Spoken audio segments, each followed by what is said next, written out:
So here we have the Ford Fiesta on a 69 plate. I'm going to start off by hopping inside the car and running through some controls first of all. Just briefly before we climb in, I think it's well worth seeing the boot space in this car. So you can see first of all we have reversing sensors, plenty of boot space as well, and you can increase this boot space even further by folding down these 60-40 split folding rear seats. Okay, now that we're inside the car, we're going to start with the dials. On the left-hand side, we have the rev counter. We have the speedometer on the right-hand side. In the centre at the bottom, the fuel gauge and coolant temperature gauges, along with where it shows you the gear that this vehicle is in. It's an automatic, and of course, we are in park at the moment. Above that, we have the main trip computer, which includes the total miles for this car. They are 13,165. We have a digital readout for the speedometer, as you can see, but you can change that for various different things. So we have our trip computer, vehicle settings, our telephone, audio and navigation menus, and then back around to the beginning again. If we back out to the steering wheel, the buttons I was using a second ago are just here. We have stereo and phone controls beneath that.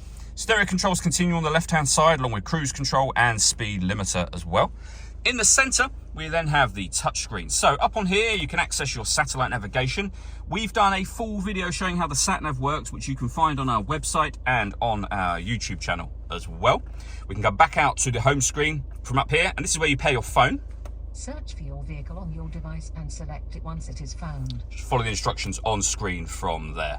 And again, we got our music options for the car. So you'll see there, AM, FM and DAB radio, Bluetooth audio, so you can stream your music wirelessly once you've paired your phone.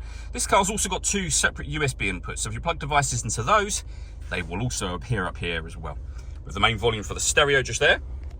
Beneath that, we have the air conditioning, so you can adjust the fan speed, the direction you'd like the air to be distributed in, and the temperature, of course. The air conditioning's on at the moment, that's off, back on again.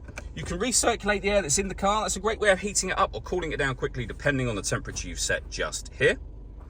And then obviously you can turn that off just as easily as you turn it back on again. We've got our rear heated screen, heated front screen as well, a 12-volt charging socket, one of the two USB inputs I mentioned, then the gear lever for the fully automatic gearbox, and down here you can turn off the traction control.